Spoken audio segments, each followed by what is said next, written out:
इस एपिसोड की स्टार्टिंग में हम देखते हैं कि कानामोरी पेड़ के पीछे से छुपकर ग्योको और मुइचिरो को लड़ते हुए देख रहा होता है। ग्योको और मुइचिरो एक दूसरे की बेइज्जती कर रहे होते हैं। ग्योको कहता है, लड़के तुम मुझे कम समझ रहे हो। मुइचिरो कहता है, मैं तो सच बोल रहा हूँ, वैसे भी जब तुम्हारी गर्दन कट जाएगी तुम मर जाओगे। मुझे कम मत समझो, तुम बस 10 सालों से ही जिंदा हो।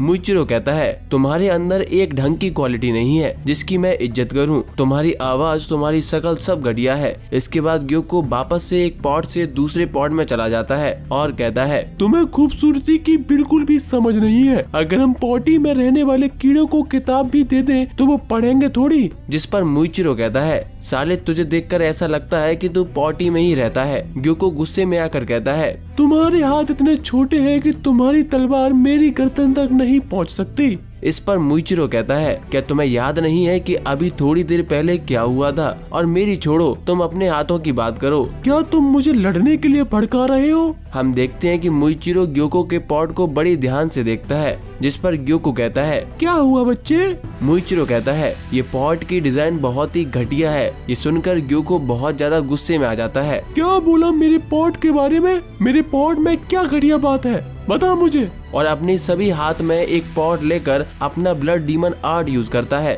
जिससे 10,000 खतरनाक मछली वहां आ जाती हैं और मुइचिरो पर अटैक करती हैं। मुइचिरो भी मिस्ट ब्रीदिंग का 6th फॉर्म यूज करता है और उन सभी मछलियों को काट देता है। ये देखकर ग्योको चौंक जाता है और कहता है, उसने मेरी सभी मछलियों को काट दिया और उसकी स्पीड भी बहुत तेज हो गई है। मेरे जहर का भी कोई असर नहीं हो रहा। पर ग्योको थोड़ा खुश दिख रहा होता है। वो सोचता है, जब निचरिन स्वॉर्ड से ये मछली काटी जाती हैं तो हवा में ये जहर छोड़ देती है, जो कि इंसान की स्किन से टच होने पर उस इंसान को मार देती है। पर मुइचिरो मिस्ट ब्रीदिंग का 3rd फॉर्म यूज करके सभी मछलियों को दूर उड़ा देता है। ये देखकर ग्योको दंग रह जाता है। वो सोचता है कि क्या हुआ। तभी मुइचिरो ग्योको की गर्दन को काटने के लिए जाता है, पर ग्योको तुरंत अपनी स्किन छोड़कर दूसरे पेड़ पर चला जाता है। ये देखकर मुइचिरो कहता है, ये अजीब दुख है। तुम बंदरों की तरह एक पेड़ से दूसरे पेड़ पर उछलना बंद करोगे। मैं तुम्हें अब अपना असली रूप दिखाऊंगा। मेरा ये रूप केवल 3 लोगों ने देखा है।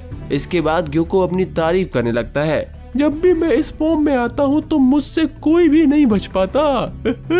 जिस पर मुइचिरो कहता है, ये तो अच्छी बात है, लेकिन ग्योको चिढ़ते हुए कहता है, चुप रहो मूर्ख। मेरे हाथ अब डायमंड से भी ज्यादा हार्ड हो गए हैं। अब तुम मेरे इस फॉर्म के सामने झुक जाओ। मुइचिरो चुपचाप होकर ग्योको को अजीब तरीके से देख रहा होता है, जिस पर ग्योको और ज्यादा चिढ़ जाता है और कहता है, अबे साले कुछ तो बोल। मुइचिरो कहता है, अभी तुमने मुझे चुप रहने के लिए बोला था। इसके बाद ग्योको मुइचिरो पर सरप्राइज अटैक करता है, पर मुइचिरो उससे बच जाता है और एक पेड़ पर बैठ जाता है। ग्योको का अटैक इतना स्ट्रांग होता है कि इसके आसपास की जमीन हिल जाती है। हम देखते हैं कि ग्योको ने मुइचिरो के कपड़ों को छू लिया था, जिससे मुइचिरो के कपड़े मछली में बदल जाते हैं। ग्योको मुइचिरो से कहता है, अभी तुम कह रहे थे कि पेड़ पर चढ़ना बंद करो, तुम अब खुद देखो। जिस पर मुइचिरो कहता है, तुमसे इतनी बदबू आ रही थी कि जिसकी वजह से मुझे यहाँ आना पड़ा। इसके बाद ग्योको अपनी पावर्स के बारे में बताता है। वो बताता है कि अगर वो किसी चीज को छू लेगा तो वो फिश में बदल जाएंगी। मेरी बॉडी ताकतवर होने के साथ साथ बहुत ही फ्लेक्सिबल भी है, जिसकी वजह से मैं किसी भी दिशा में कितनी भी तेजी से मुड़ सकता हूँ। वो मुइचिरो से आगे कहता है, क्या तुम्हें मुझसे डर लग रहा है? इस पर मुइचिरो हंसते हुए कहता है, हमला चाहे कितना भी पावरफुल हो, अगर वो सही जगह नहीं लगे तो वो बेकार है। अगले सीन में हमें मुइचिरो का पास्ट दिखाया जाता है, जहाँ पर युइचिरो मर चुका होता है और मुइचिरो मरने की हालत में पड़ा होता है। दोनों की बॉडी के चोट लगे हिस्से में छोटे छोटे कीड़े रेंगने लगते हैं, पर मुइचिरो अभी भी जिंदा होता है और वहाँ पर मास्टर कगाया की वाइफ आमाने आ जाती हैं और मुइचिरो को बचा लेती हैं। पर मुइचिरो अपनी याददाश्त खो देता है। मुइचिरो के अंदर वो गुस्सा अभी भी रहता है, जो उसको पता नहीं कि किस चीज के कारण है, और ये गुस्सा उसे तब आया था जब उसने पहला डीमन मारा था। और मुइचिरो बहुत ज्यादा ट्रेनिंग करता है। अब हम वापस से प्रेजेंट में आते हैं। मुइचिरो सोचता है कि मैंने इतनी हार्ड ट्रेनिंग करी थी कि मुझे खून की उल्टियां होने लगती थी, पर मेरा एक ही लक्ष्य है, सभी डीमंस को जड़ से मिटा देना। इसके बाद मुइचिरो और ग्योको आपस में लड़ना शुरू कर देते हैं। ग्योको अपना ब्लड डीमन आर्ट का यूज करके बहुत तेजी से मुइचिरो के आसपास घूमने लगता है और अपनी तारीफ करता है। मेरे मूस प्रकृति के नियम को नहीं मानते हैं। मैं बहुत ही तेज हूँ। मैं तुम्हारे सर को काट कर इसे मछली में बदल दूंगा। इसके बाद ग्योको मुइचिरो के पीछे आ जाता है और मुइचिरो पर हमला करने लगता है, पर मुइचिरो मिस्ट ब्रीदिंग का 7th फॉर्म यूज करता है, जिससे ग्योको के चारों ओर घना कोहरा हो जाता है। ग्योको कोहरे में बार बार मुइचिरो पर हमला करता है, उसका मुइचिरो पर कोई भी असर नहीं होता है। ग्योको को कुछ भी समझ नहीं आता, वो सोचता है कि ये क्या चल रहा है, अभी तो मुइचिरो मेरे सामने ही था। उसके बाद मुइचिरो ग्योको के सामने आता है और उससे पूछता है, अब बताओ क्या कह रहे थे तुम, पहले तुम सीरियस नहीं थे, और ग्योको की गर्दन काट देता है। ग्योको सोचता है कि अब मुइचिरो मेरे सामने आ गया है, मैं फटाफट से इसे मारकर मुजान सामा को रिपोर्ट कर दूंगा, पर तभी ग्योको की गर्दन नीचे गिर जाती है। ग्योको को विश्वास नहीं होता कि उसकी गर्दन कट चुकी है और वो जोर जोर से चिल्लाना शुरू कर देता है। ग्योको खुद की गर्दन कटने के बाद भी हार नहीं मानता है और खुद की तारीफ करने लगता है। वो कहता है कि मैं इतना सुंदर होकर एक बच्चे से कैसे हार सकता हूँ। मुइचिरो कहता है, तुम हार चुके हो, खत्म, टाटा, गुड बाय, दोबारा जिंदा मत होना। ग्योको चिल्ला कर कहता है, ऐसा संभव नहीं है, मैं इतना महान होकर एक साधारण इंसान से कैसे हार सकता हूँ,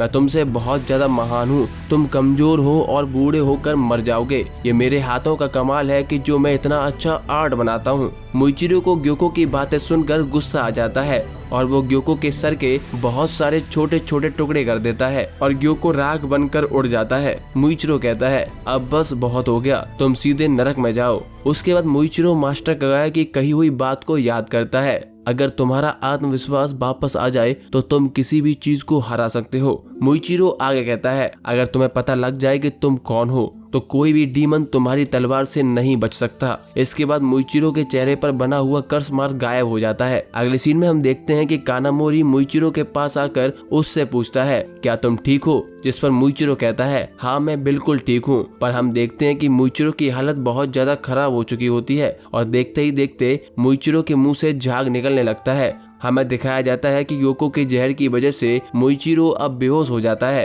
कानामोरी को कुछ समझ नहीं आता है कि वो क्या करे। वो हागे नेजुका से मदद मांगने के लिए सोचता है, पर उसे याद आता है कि हागे नेजुका तलवार बनाने में बहुत ज्यादा बिजी हो गया था। इतना हो गया था कि वो जब मरने वाला था तब उस कमीने ने उस पर ध्यान भी नहीं दिया था। इसके बाद कानामोरी के पास कोटेत्सु आ जाता है। वो कानामोरी से मुइचिरो को साइड में लेटाने के लिए कहता है। जैसे ही कानामोरी कोटेत्सु की तरफ देखता है वो बहुत ज्यादा डर जाता है, क्योंकि कोटेत्सु की पूरी बॉडी पर बहुत ज्यादा खून लगा होता है। कानामोरी को लगता है कि ये कोटेत्सु का भूत है। कोटेत्सु कानामोरी को समझाता है वो जिंदा है और इतना खून उसकी हाथ में लगी चोट की वजह से है। वो ये भी बताता है कि तांजीरो ने उसे तलवार का हैंड गार्ड दिया था, जो वो चाहता था कि वो उसकी तलवार में लगे, जिसकी वजह से वो डीमन के अटैक के बाद भी ज्यादा चोटिल नहीं हुआ। तभी मुइचिरो को फ्लेम हाशिरा रेनगोकू दिखाई देता है, जो उससे कहता है, चलो हाशिरा होने के नाते हम दोनों मिलकर अपना बेस्ट दें। उसके बाद मुइचिरो को उसकी फैमिली भी दिखाई देती है, जो उसे डीमन को हराने के लिए शाबाशी देती है।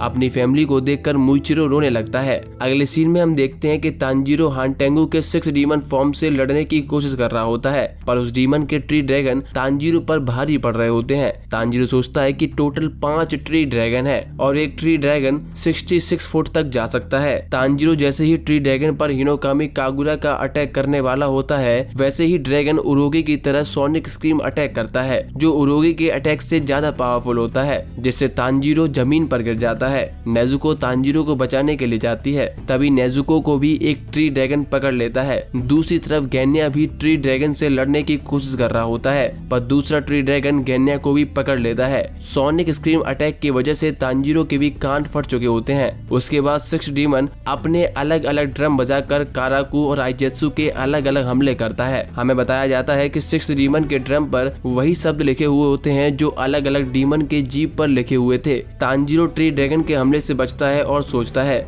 कि मेरे पास समय नहीं है कि मैं खुद को रिकवर कर सकूं। अगर मुझे पता भी होगा कि हमला कहां से होने वाला है, उसके बाद भी मैं उसे रोक नहीं पाऊंगा। आगे तांजीरो भागते हुए ट्री ड्रैगन से 66 फुट दूर जाकर सोचता है कि ड्रैगन यहां तक नहीं पहुंच पाएगा, पर ट्री ड्रैगन मुंह से और छोटा ड्रैगन निकलता है और उसके मुंह से एक और छोटा ट्री ड्रैगन निकलता है। ऐसा करते ड्रैगन खुद को बड़ा कर लेता है और तांजीरो को पकड़ लेता है। वो ड्रैगन धीरे धीरे तांजीरो को निगलने लगता है। तांजीरो सोचता है कि अब कुछ नहीं हो सकता, मैं जरूर कुचला जाऊंगा। हम आगे देखते हैं कि वहाँ पर मित्सुरी आकर ड्रैगन को काट देती है और तांजीरो को बचा लेती है। सिक्स ड्रैगन मित्सुरी को देखकर सोचता है क्या ये हाशिरा है। मित्सुरी तांजीरो से लेट होने के लिए माफी मांगती है और साइड में बैठा कर आराम करने के लिए कहती है, पर तांजीरो को कुछ सुनाई नहीं देता है क्योंकि ड्रैगन के सोनिक स्क्रीम अटैक की वजह से तांजीरो के कान के पर्दे फट चुके होते हैं। इसके बाद मित्सुरी सिक्स डीमन से गेन्या और नेजुको को छुड़ाने के लिए जाती है। तांजीरो मित्सुरी को रोकने का ट्राई करता है पर मित्सुरी आगे चली जाती है। सभी ट्री ड्रैगन एक साथ मित्सुरी पर अटैक करते हैं पर मित्सुरी बड़ी ही आसानी से